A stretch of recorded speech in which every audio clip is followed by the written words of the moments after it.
maro ny zavatro matso fiainanao daza malefa mbola ho avy ny anjaranao mangidy ny fiainane toatan dalany jorotsika rehetra izany poliposaklay azava mamirapira dray andro amin'ny fiainanao mbola hira ny fiainatsykolombelona de mizara ka manateva mbola ho avy ny anjara ikeko fa mety ho kiveranao indraindray ka matanta hoe azanandroraroay indisany efa teto ararotinao patsorany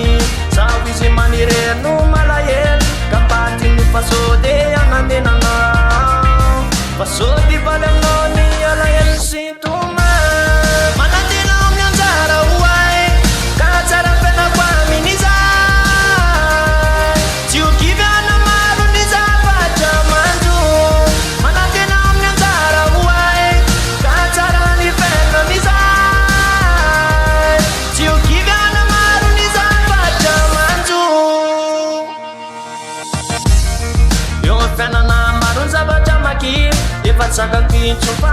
mangidy androany anao fafalina zomany zaho izy tifiny areny sy domany maro ny zavatra hoentiny masoandro iny na tsara na ratso de sy maintsafiny ka tô lasa no tony zay vidy lahy zavatra ny kasaina tô tsy vidy mitongava amin'ny azay ny anjara fa manirery ny ady fa sode mangatsiky ilay fididy hoanzay malahelo amin'ny fiainany eno itirididy diasaky fa mitraka atra manantenao amin'ny anjara hoay ka tsara fiainako amin'izay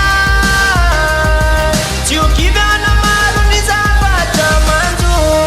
manantenao amin'ny anjara hoay ka tsara ny fiainan'izay tsy ho kivyana maro ny zavatra manjo na mangidy